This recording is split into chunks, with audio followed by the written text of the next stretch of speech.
Hi, good afternoon, everyone. This is Eric Salcedo, National Field Director for APIA Vote. Thank you all for joining us for our How to Conduct a Voter Registration Drive webinar. This will be the final push for voter registration in your respective states as the deadline is looming, and as well as to help you plan for National Voter Registration Day, which will be in 2 weeks on Tuesday, September 27th, 2016.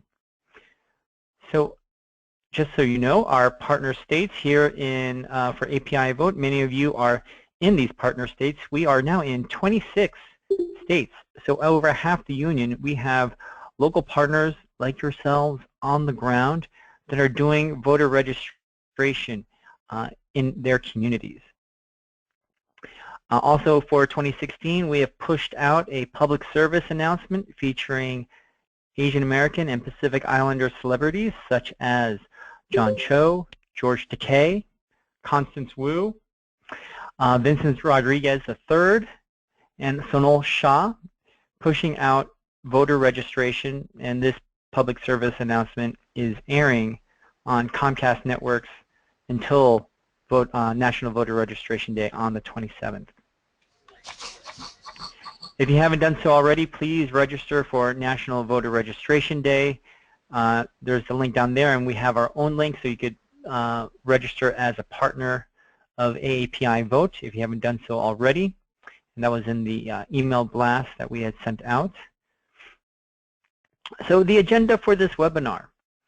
We're going to talk about rules, common mistakes, the do's and don'ts, right? Voter Registration 101. And then we'll talk about planning a successful voter registration drive, the timeline, your voter registration wrap, and resources that are available. So first, voter registration 101, who can register? In general, to vote in the U.S., you must be at least 18 years of age on Election Day and a citizen of the United States either by naturalization or by birth, right? Rules vary state by state, so please check your state's rules. We'll have the resources and links on how to do that. Some states, if you're lucky, let you pre-register if you are not 18, but will be 18 on Election Day. So you're able to target 17-year-olds who will be 18 by Tuesday, November 8th. And this is my favorite resource, and I'll show you a snapshot of it later on. The fairelectionsnetwork.com, or Fair Elections Legal Network is their formal name. They're a great resource, and of course you could always check the official resource, your Secretary of State website. So proof of citizenship. Some states require that first-time registrants provide proof of citizenship even if they just moved in from another county. Otherwise, the registration form will be rejected. So again, check that Fair Elections Network website. It will tell you whether or not what your requirements are for proof of citizenship. You know, there are certain states like Wisconsin that require you to prove your citizenship. Voter ID and voting laws. In the past couple of years, many states had some new form of voting restrictions in place that were proposed.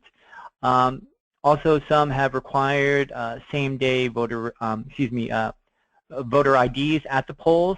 Now, states such as North Carolina, you know, they've been in the news, and we are. So many states have, in the past 6 years or so, passed, you know, restrictive laws on voting and voting ID requirements.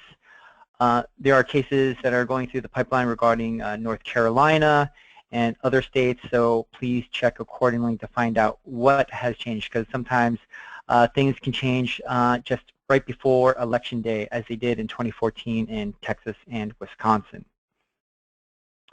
So how do you register? There's a couple of ways, right? First is to fill out the voter registration form. This one is from Georgia. This is the hard copy form. You can download it from the state's website, get it from the Secretary of State site, or in other states, get it at any state agency, such as the Department of Motor Vehicles. or you can register online. You can go to our API Votes Rock the Vote widget on our website at apivote.org/register-vote, and you can register online depending on your state. It will allow you to register directly with your Secretary of State or Board of Elections website, or you'll have to print out the form and mail it. So some key dates and deadlines. So things to remember. I was just looking at our registrants and highlighting a couple of states. For California and Georgia, your voter registration deadline is Tuesday, October 11th. If you are from New Jersey, your registration deadline is Tuesday, October 18th. Some states, you have early vote opportunities, such as Texas, or in other states, like here in New Jersey, you can early vote, but it's like absentee by mail or by person. So each state is different, so be sure to take a look and see what your state requires. Then also, what are the voter ID requirements? What are the voter ID requirements when voting on Election Day? And then remember, Tuesday, November 8th is the as Election Day. We are officially 55 days and a couple hours away from Election Day. So additional information. After you've turned in forms, you want to check to make sure that they go through. Encourage folks to check their own voter registration status. Other folks allow you to update your voter registration record online, so you might be able to do that if people have moved. And then again, the Fair Elections Legal Network or the Secretary of State's website or election division are great resources. We ask that you track your voter registration form, so when you go out, track the registration forms. You can go to our, we'll send you a link to our Google form to enter in the name, address, and telephone number of the person you registered. And we want you to do this for a couple of reasons. One, it allows us to include them into the mail program that API Vote and our local partners are doing on the ground if you are in one of those 26 states. And then two, it allows us also to make sure that they're registered. So if after the next time the voter file is uploaded, you don't see the we don't see their name on there, we can go back and have their information and contact them and say something happened with your registration form. We need you to fill it out. And in a second, you'll see what are some of the common mistakes that happen that causes people's forms to be booted out of the system. So some common mistakes.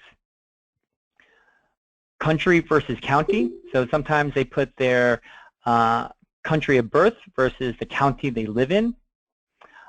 Today's date versus date of birth. So instead of saying the date that they were born, they put today's date and they're just born that day. Last name versus first name and long names. Now this is an issue that affects several ethnicities among Asian Americans and Pacific Islanders. First one, last name versus first name. Oftentimes in some communities the surname is the first name, and they'll put that down instead of their actual first name being the first name in the form. So we tell them they should put it however it is listed on their driver's license or official ID. Long names, some states they'll have one giant box for you to put in. Others, they'll have boxes for each letter of the name that you're supposed to put in. And depending on your state, either you fill up as many boxes as possible, and then if they run out of space, you run out of space. Other states, they ask you to keep on writing even though you run out of boxes, so you need to check. Not checking the citizenship or age boxes, those are very key. It's, that's grounds for the voter registration form to be rejected. Not legible. Some states, you're allowed to fill out the voter registration form for the registrant. Other states, you are prohibited from doing such. So you need to know. And then forget signature. Regardless, in all states, the voter needs to sign. Even if they don't have the ability to sign, even if they just make a mark like an X, that works, that counts. But there has to be some sort of signature on the voter registration form. So at this point, I'm going to ask that we unmute the phone so people can ask and participate in this. And if you don't want to be heard, or you don't want people in the background where you're at to be heard, please mute yourselves. So I'll give you an opportunity to mute your phone before we unmute it for everyone.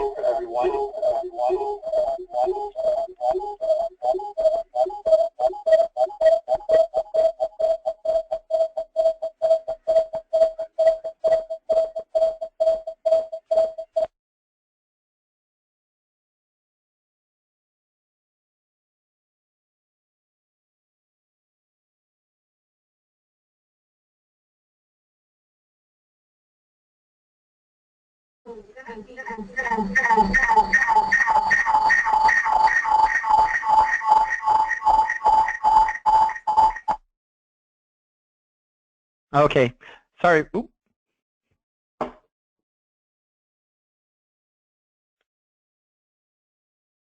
All right.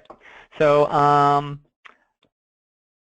apologies about that. So I think in order for us to participate in this one, because there's like a weird feedback loop going on with the audio, how about if everyone on the right-hand side, we have the chat box. So I am going to ask you to spot the errors on this form. So if you could put into the chat box and write what you think is missing or incorrect on this form. This is from the state of Florida, so if you're from Florida, you have a little bit of an advantage knowing how the form works. But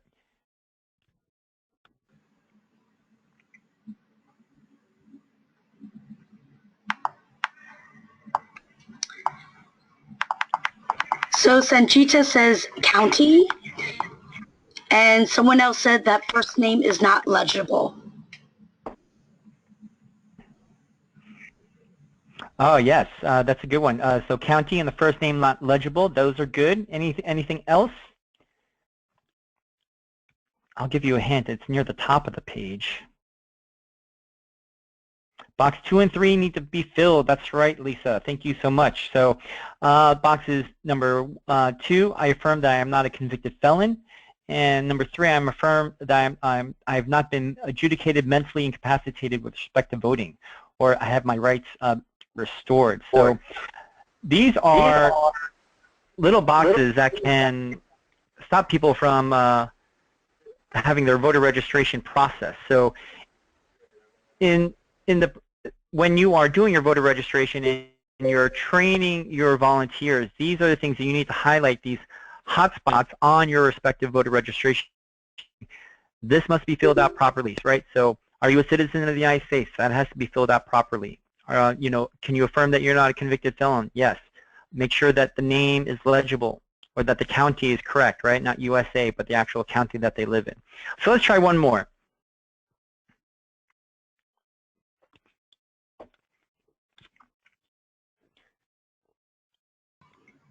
Can anyone want to type in what they think are the errors in here?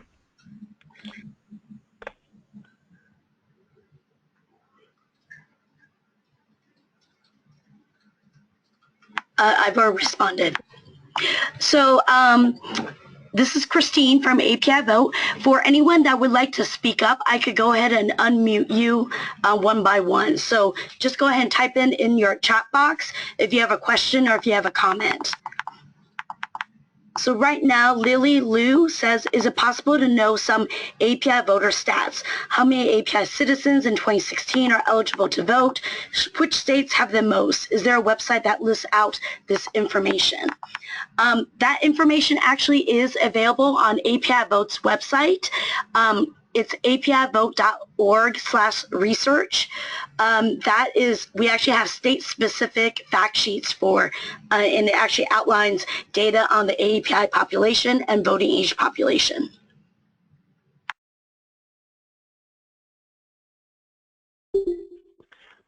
Great. Yes, thank you so much, Christine. Yeah, those are great questions. Yeah, a lot of those, the numbers and figures are on our website, whereas we wanted to spend most of this time talking about how to run an actual voter registration event. So back to our question, anyone else see any errors on this form? Well, one, yes, box number 1 is not checked, right? Are you a citizen of the United States? That's incorrect. They put in an abbreviation for their city, right? So they didn't write out Jacksonville, they just put Jax as well. So these are things that you need to train your volunteers on when Eric, we have someone that says on the last form, the gender box is not checked. Is that required? And you know, it depends. It depends on your state. For Florida, I believe it does. So you need to make sure all those boxes are checked. Here, it wasn't checked. Others, you know, you may or may not have to check it.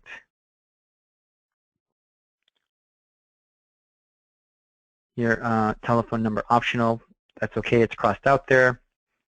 And then also look the date, right? They only put part of the date, or they either it's the month and the year or the month and the date. They didn't put the complete date here. So this would be invalid also, right? So you want to make sure that the date is complete, the signature and date, and not just partial.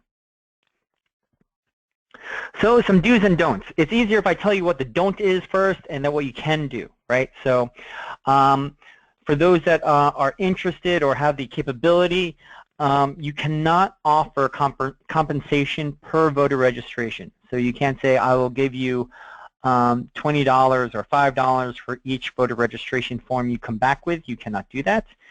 At least some states strictly prohibit that.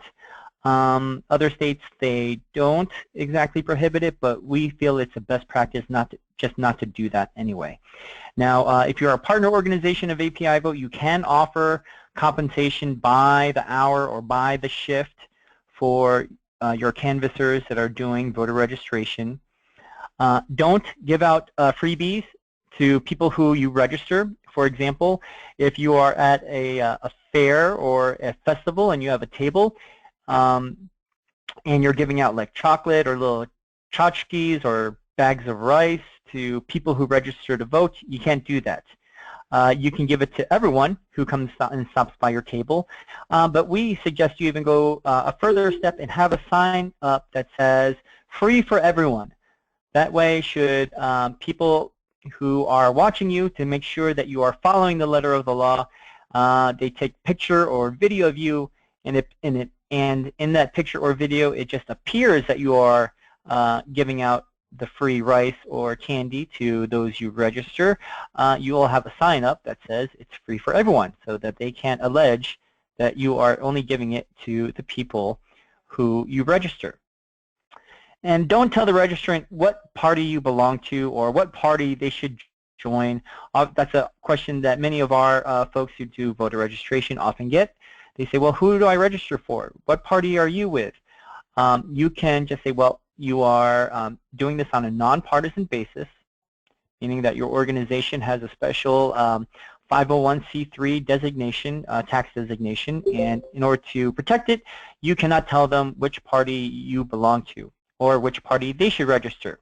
But you can refer them to either of those parties, whether it's the Republican, Green, Democratic, Libertarian parties. You can refer them to their websites if they're asking for it, if they want to know the difference, or you can refer them to third-party resources like the League of Women Voters.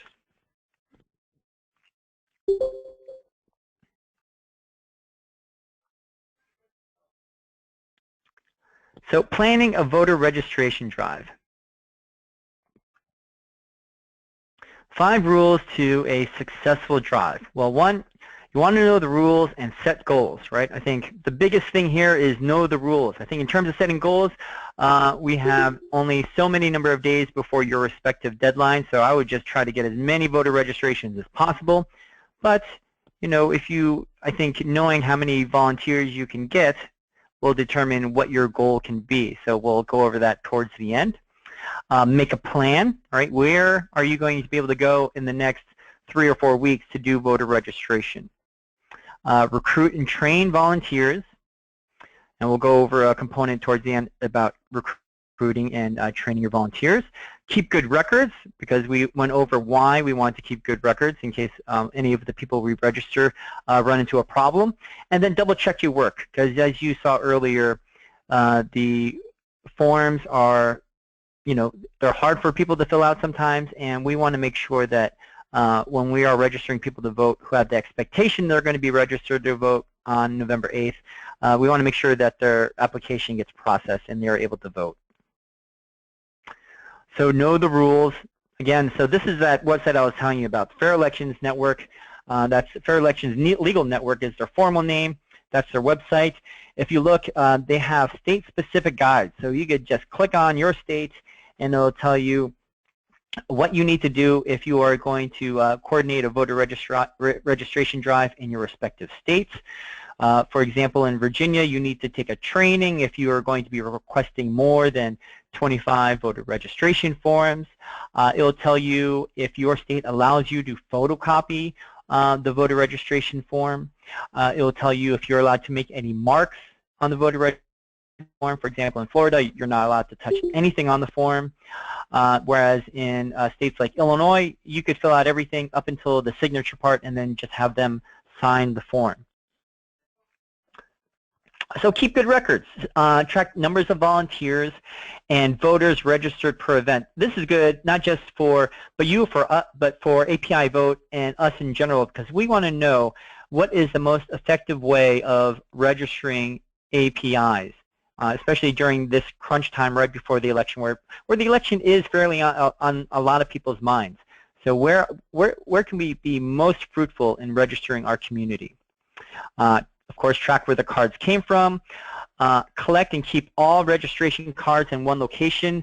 Whenever I've gone to a training, they always tell the horror story of the one field coordinator who kept a box of voter registration forms in the backseat of their car, and their car got broken into and everything was taken out, and they lost all the voter registration forms. And if you've ever done voter registration before, or talk to anyone who's ever coordinated a voter registration drive, they'll tell you it's hard work, right? It's not difficult, but it's time intensive, and to have all your work go down the drain because the cards weren't kept in a secure location, that would be a shame. So I would say treat them like gold, and keep them under lock and key in a safe place. And then copy all cards, file them, and turn the cards in shortly after each event. And that's with the asterisk that your state allows you to photocopy the cards. Otherwise, you can enter them into the handy Google form that I'll show you in a second. Double check your work. Again, follow up with the voters to confirm information. If you're doing quality control, I would say you can even call people up on the form. You say, I understand that one of our volunteers registered you this past weekend. I just want to make sure that you found everything to be, you had a pleasant experience, and that we want to give you a reminder that you should be expecting your voter registration card or receipt in the mail shortly, right? Just to make sure that your volunteers are going out there and doing the voter registration.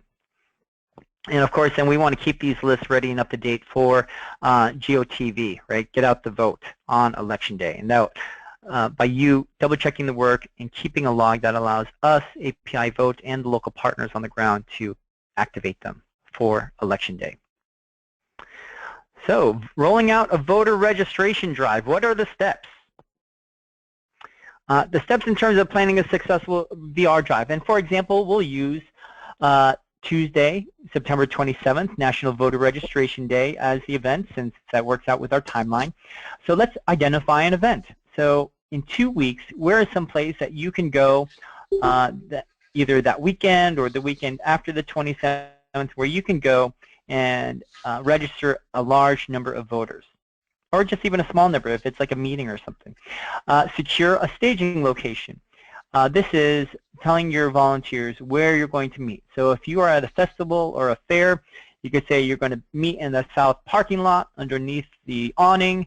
That's where you'll have your base camp set up in terms where you're going to do your training and hand out drinks, and refreshments for your volunteers, and the registration forms. Have a rainy day plan. Some some events are rain or shine. Some events, if it's going to be canceled because of inclement weather, figure out where you can go as a backup. Is it to like an Asian supermarket or something? Also, you want to make sure that you have materials for a rainy day plan. And my favorites are trash bags, because you could turn those with a pair of scissors. You could turn those into impromptu park ponchos. And also gallon-sized Ziploc bags, because I find those fit clipboards the easiest, so your volunteers can keep their voter registration forms, both the blank ones and the completed ones, nice and dry. Recruit and confirm, right? So this is 2 weeks before, and we're going to be talking about later how many times you should be talking to your volunteers to make sure you have enough for your voter registration event. Identify a trainer. So who are you going to get to lead the voter registration training? Now, many of your volunteers are going to be first-time, this will be their first time doing voter registration, so you want someone who is experienced but is also very pleasant and amicable and willing to answer a lot of questions about voter registration, but it has experience, right? Snacks and drinks, you want to make sure those are, because we want to keep our troops well fed and hydrated. And then print out maps, directions if needed, and secure buttons, stickers, or t-shirts. Hopefully many of you signed up with the Bus Federation and National Voter Registration Day, because they sent out last week many of their National Voter Registration Day materials. Otherwise, you could contact us, and we can try to connect you with button stickers and material as well. You want to print out sign in and sign out sheets, just so you know who your volunteers are that day, how many people they've registered, and then what time and for how long. Because again, we want to track how many voter registrations we can average an hour. So this is 1 day before, right? You are prepping your volunteer packets, right? You want to get a clipboard, pens, what color? You have to figure out what color, because some states, they allow blue or black pens. Some states only allow blue pens. Some states only allow black pens. From my experience, most states don't allow any other color. So you don't want to be having your volunteers use a red pen or a highlighter or a marker or anything like that. Make sure you have the voter registration cards. Now, you might even want to do this 2 weeks before, because some states, they allow you to print out and photocopy blank copies. Other states, you need to get the one just from the Board of Elections that they hand out. So again, Fair Elections Network, they'll tell you what type of, if you could photocopy your forms or not. Your volunteer wrap, which we'll go over in a second, that's the script that your volunteers will use. Frequently asked Q&A sheet, kind of similar to what we've had here in terms of, what do I say if they ask me if I'm a Republican or a Democrat, etc. Literature pieces, so if you want to give out any information about voting or your organization. A tally sheet, because again, we want to make sure that we want to see what our numbers are. And then again, garbage bags and gallon-sized bags in case of rain. So training, right? Training your volunteers. So I'm going to almost walk you through with 30 minutes, step by step. I'm not going to take 30 minutes to do this, but step by step on what you should do. So when people arrive, you want to welcome them and thank them for coming. You can never thank our volunteers enough. Quick introductions. Usually I prefer name and if they've done this before, right? Because one, that gives you a sense if they're new to you, if they're seasoned and they have experience doing voter registration, and then two, it helps the new people, because then they think, okay, I'm not the only new person here, or that's someone I can ask for help because they've done this before. ID the purpose of the activity and the connection to the overall goal. Well, folks, we are doing voter registration today on Tuesday, September 27th, because it's National Voter Registration Day, and we're part of a nationwide effort to register Asian American Pacific Islanders for the November 8th election. Review your local rules for voter registration. right? Are they allowed to write on the form, or can only the registrant write on the form? Role play the voter registration wrap, so you model it, right? You and another person, the trainer and someone else, practice the script in front of everyone, so how it goes. And don't make it so easy, give them the hard script where the person is like unsure or they have questions, because that way they can show them how to adjust on the fly and address those concerns. And we'll show you the wrap later on. Ask volunteers then to partner and role play with each other, because you can never practice too much. So practice, practice, practice. Even if they've done this and it's a volunteer that you've seen before, you can never practice too much, right? So practice. Allow time for questions or clarifications. Review what else is in the packet that you're handing out to them. Review the tally sheet, how they're supposed to record, how many they get. My tally sheet is sometimes very simple. It's just a piece of paper with the name, the event, and then dash marks, so they could just, put dashes, how many VRs they got. And ID the expectation for voter registration, right? So how many are you hoping to get that day? And we'll give you the formula in a second as to how to figure out what your goal should be based on the number of volunteers that you have doing the voter registration. And before you disperse, you send out your volunteers, remind them, be proactive, right? So oftentimes one of my biggest pet peeves is when I see like an organization, they spend like X number of dollars to get a table at this like huge festival or fair, and the whole time they just sit there at the table waiting for people to come to them to be registered. No, you want to send your people out in front of the table, out into the crowd, asking people if they're ready to vote and registering them to vote. So be proactive, right? Don't be and approach people. Also, you want to smile, right? No one wants to talk to some fuddy-duddy who's like, frowning all the time or doesn't seem like they're a pleasant person. So smile. Read their body language, figure out, okay, this person is willing to talk to me, or, they are giving me the shoulder and they have their arms crossed and they don't want to talk to me. So read their body language to see. Talk to issues that they care about, and we'll go into this with the script. And ask enthusiastic people to volunteer. This is an opportunity to get more people involved in your voter registration drive. You may talk to someone, they're new to the area, they don't have many friends yet, but they also believe in registering people to vote for the election. Go that extra step and ask them, hey, registered, do you want to join us for our next voter registration event?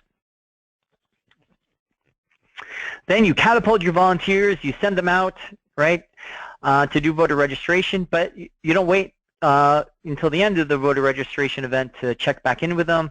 After 15 to 30 minutes, check on them, call them, text them, see how are they doing, if they need anything, are they running into any issues. At the end, right, at the end of the shift, and you all go back to the staging area, take the time to debrief with your volunteers and get recommitments. So for voter registration, some people are going to have an amazing experience where they register like 20 people, and other people are going to have a miserable experience where they register like 0 or maybe 1 person, right? You want to be able to debrief with everyone, because the person that gets 0, you need to share the success of the person that got 20 with them. And vice versa, the person that got 20, they need to know that, hey, they did really well because they got 20. Other people only got, 1 or 2. So you want to make it a shared success. So that's why I always emphasize the training is very important to practice the script, and the debrief is important to share the success. And then afterwards, the next day, send out your thank you email, thanking everyone, and then asking them to recommit for the next voter registration event. So at this point, I'm going to pause, and if you have any questions, maybe we can activate you, or you can type your question in the chat box. Or if you would like to be unmuted, just type in the chat box your name and I will unmute you.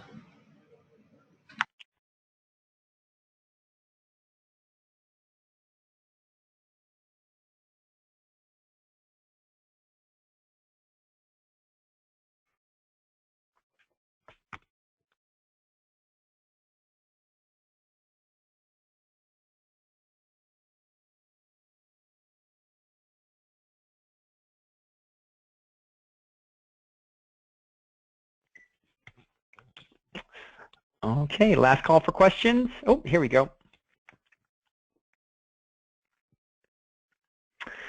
So if someone says that they are a permanent resident and asks why they cannot vote, what do we say? Well, we tell them that voting is a right afforded only to citizens.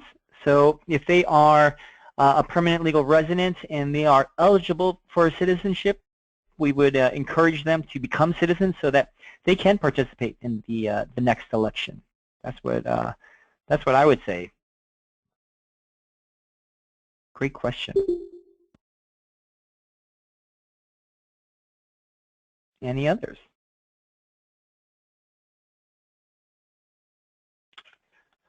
Okay, so we will continue. No, Eric, Here there's it is. a question. Oh, yep. Oh, okay. Oh, I missed that. Oh, there's a lot. Okay, hold on. Let me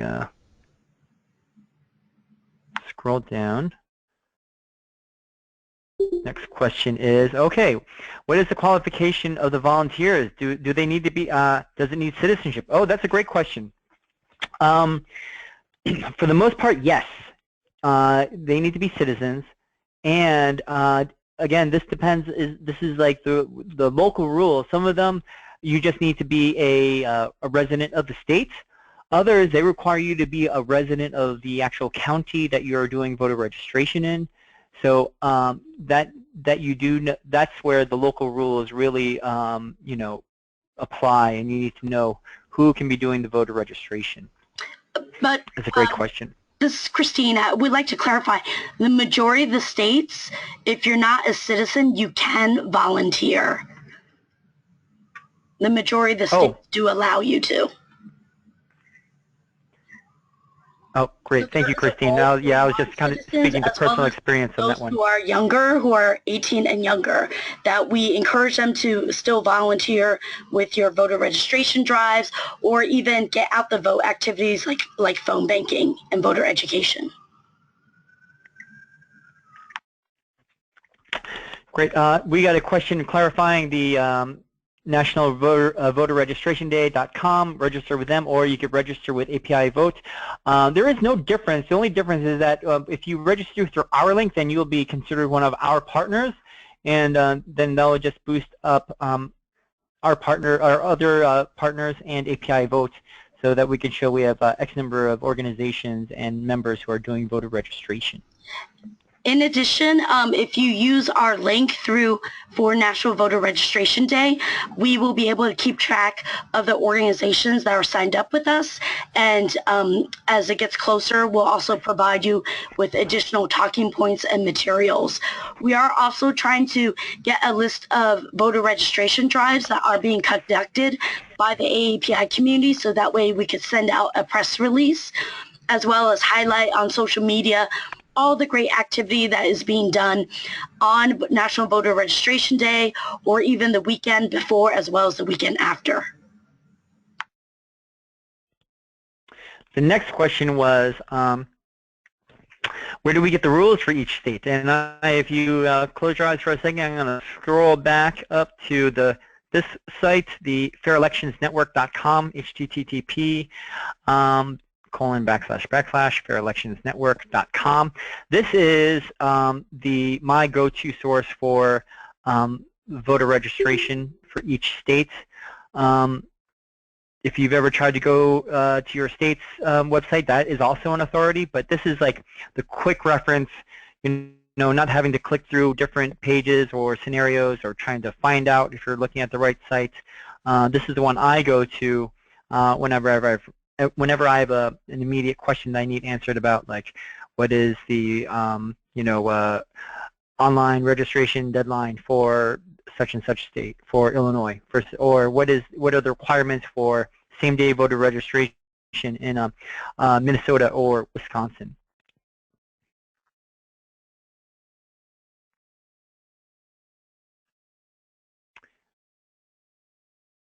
If folks are non-Asian and asking to register, do we still take them in? Yes, yes. I would. We do not discriminate on the basis of race or gender or anything. So if people want to register to vote, by all means, we will register them to vote, because we believe that everyone should be able and allowed to participate in this wonderful democracy. So we encourage you to register anyone, and each voter registration form is gold. So I don't care. We don't care where the gold comes from. You register them and allow them to participate.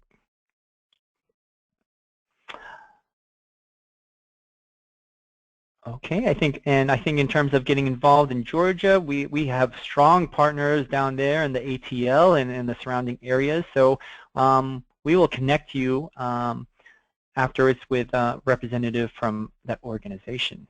Great. Great questions, everyone. Thank you so much. Oh, okay. So this is our sample wrap for voter registration. Now, oftentimes, I go to some trainings and like the first question they tell you to ask someone is, are you a citizen? Are you registered to vote? And I don't know, I feel like that question just sometimes just doesn't open it up to a conversation with that person, right? Because when you ask someone, are they a citizen or not, that that could be seen as sometimes like aggressive language, because what if they're not a citizen, or what if they're undocumented, right? So I like to go up to people and just ask, hi, my name is Eric, and I'm a volunteer with I'm a volunteer with the Indo-American Center here in the Rogers Park neighborhood of Chicago. Are you ready to vote this November? Right. So it's in a way, it's presuming that they're registered or presuming that they're eligible to vote, right? So you're giving them the opportunity to say yes or no to that question without really declaring themselves as a non-citizen, or that they're undocumented or anything like that, right? So hey, are you ready to vote this November? If they say yes, great. Have you moved in the last few years or changed your name? If so, you'll have to re-register to vote. Many people don't realize that if they've moved or if they've changed their name, they need to re-register to vote. Your name may also have been purged by the Secretary of State's office if you haven't voted in a while. I can register you right now. It'll only take a few minutes, right? So try to close the deal. If they say, yeah, I'm ready, but I'm not, I've moved, or I've changed my name, or I haven't voted in a while, well, hey, I could set you up, and it'll only take a couple of minutes. I have the form right here. If they say no, no, are you ready to vote this November? They say no. Well, no problem. I can register if you like. Are you a citizen, right? So then we do have to ask that question. So it's not like we can avoid this question, because if you are a non-citizen and you try to register to vote, that can open up a whole world of trouble for you. It could preclude you from ever becoming a citizen. It could be a felonious activity in certain states. So we do have to ask that question, are you a citizen? Now, this first scenario, like these answers, that's if like, that's like the dream scenario where like, yes, I'm registered, but I have to update my registration, or no, I'm not registered because I'm, but you can register me, or no, I'm not eligible.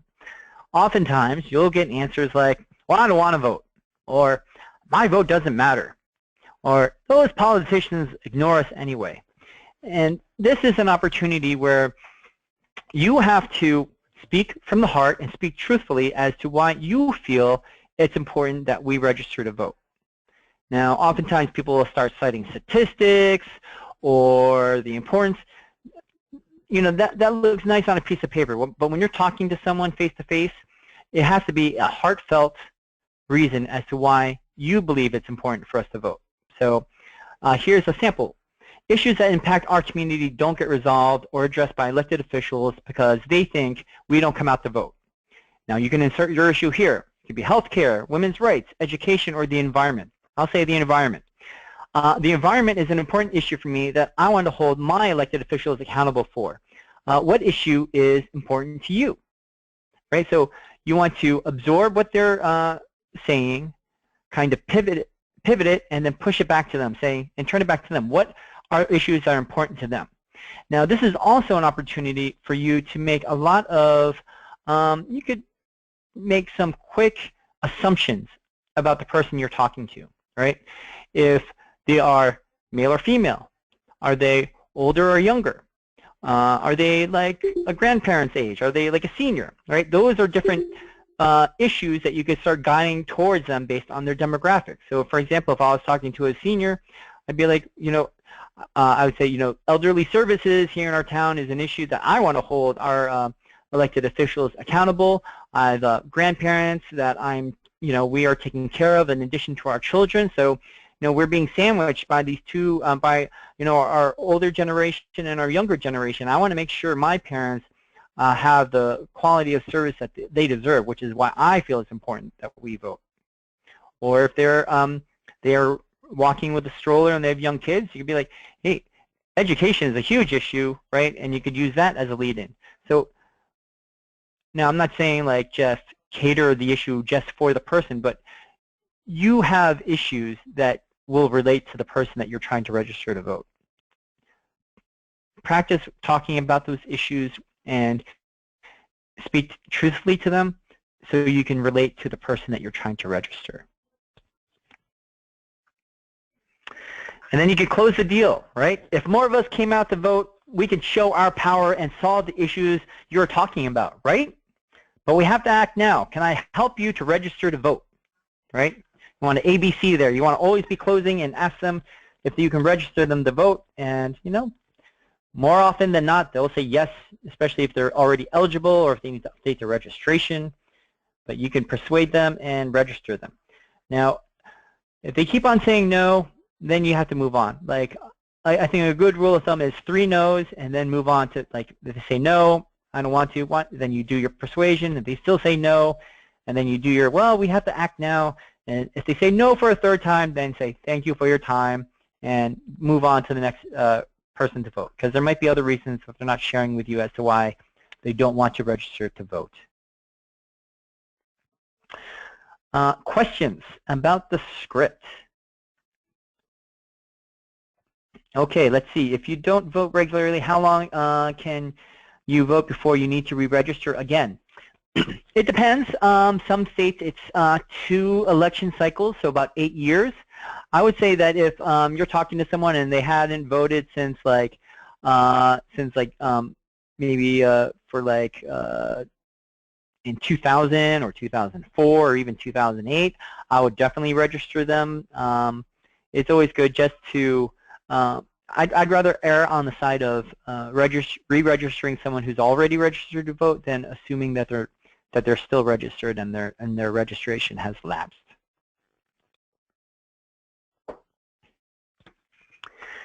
Any other questions? Because we're going to. Can you register to change your party? Yes, and this is key in some states because some states are. They have closed primaries, so you need to be registered for that party in order to participate in the primary. For example, New Jersey is a closed primary state. You need to be registered for one of the parties to participate. Other states like Illinois, they're an open primary where you can declare your ballot once you get there. So it all depends. It all depends.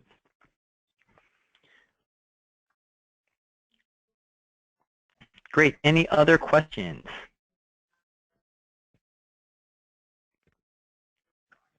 So the principles of volunteer management and how to figure out how many people you'll need in order to hit your voter registration goal, right? So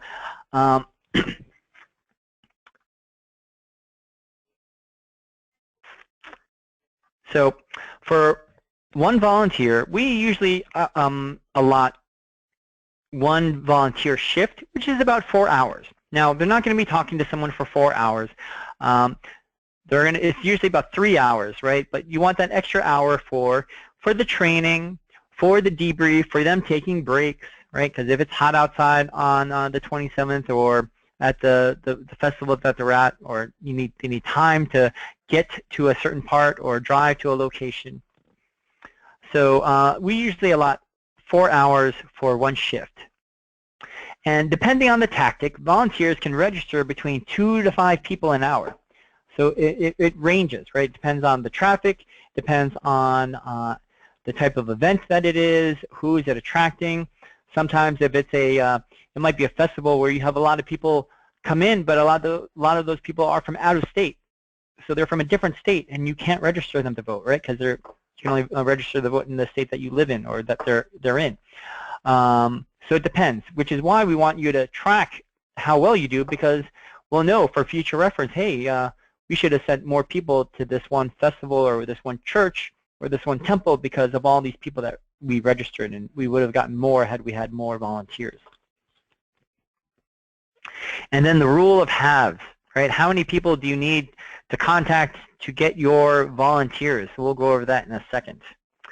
And finally, when it comes to recording and getting people to sign up for a volunteer shift, I like to use the maxim that if there's no name, no number, then they don't exist. Meaning that, say, for example, I'm talking to Christine about an upcoming voter registration event, and I'm like, Christine, how many people are going to show up for our National Voter Registration Day event? And Christine tells me, well, it's me, myself, Alton's going to be there, and Alton said he's going to bring 5 more people. Well, I have Christine's name and number, and I have Alton's name and number, but I don't have those 5 other people names or numbers. So how many people are going to show up, or am I counting on? 2, right? Because those 5, no name, no number, they don't exist. So how many volunteers will you need? So for example, say you need, your goal is to do 75 voter registrations during the week of National Voter Registration Day.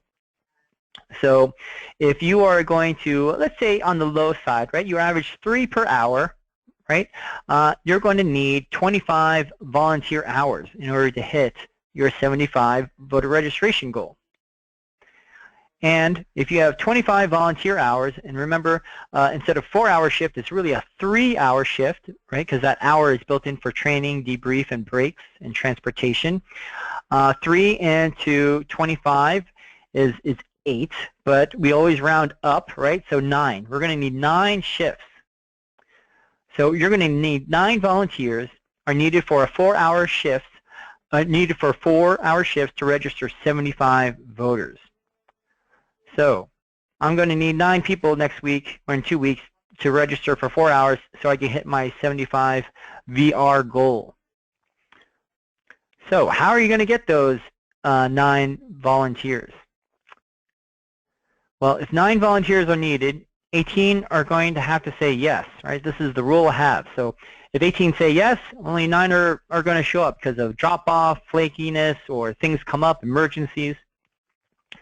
But in order for 18 to say yes, you're going to need 36 people to have to be actually spoken to.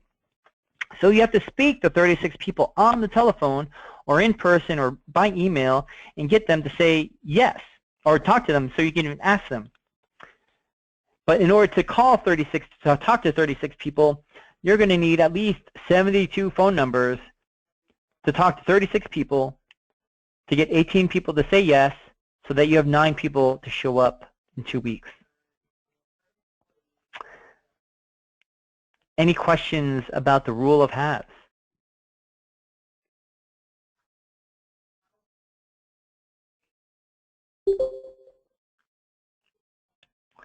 Great. Well, okay, so the golden rule of volunteer recruitment, celebrate and thank them. So again, remember, you want to bring them all together so their shared success can be, so that volunteer successes can be shared by all, and you want to thank them all the time, right? You can never thank them enough. You want to thank them when they show up. You want to thank them when they come back and when they check in. You want to thank them when they debrief.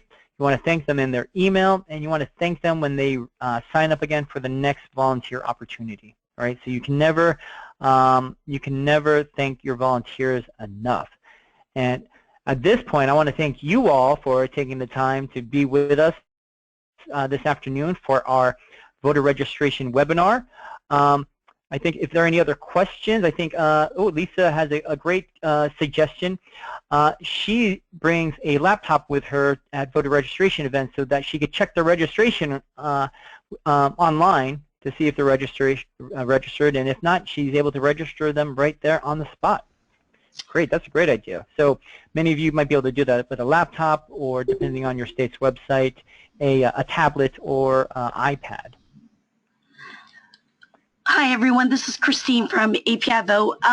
Yes, if you do have access to a tablet or an iPad, and a large bulk of the states these days have online voter registration. In other words, it's tied in with the Rock the Vote tool, so that way when they register online, it's connected to their voter ID or their driver's license ID or some type of ID that they have with the state. So it is actually an easier way to get everybody registered, is using the Rock the Vote online tool.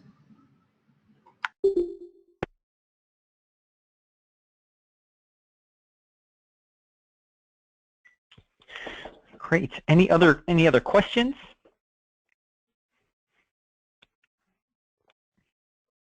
No? Okay. Well, here is our contact information if you wanted to contact myself, Christine, Alton, or Catherine, our programs associate. We are more than happy to speak to you about voter registration ideas or tactics, what works, what doesn't work. And to be honest, I love hearing things that work that I think don't work, because different places require different tactics. So if you have an idea that you feel strongly about or want to test out, go for it. This is the time to try it, because the election is on everyone's mind, and I feel like the key to increasing API turnout is registering so that they can vote in the election. With that, I am going to pause now. We'll stay on for a little bit. If anyone has any questions, you can raise your hand and we can unmute you, or you can type them in the screen. Otherwise, thank you again, everyone. Thank you, thank you, thank you, and good luck with voter registration. And thanks again for empowering the AAPI community, partnering with API Vote to make sure that our community's voices are heard on Tuesday, November 8th, Election Day. Thank you.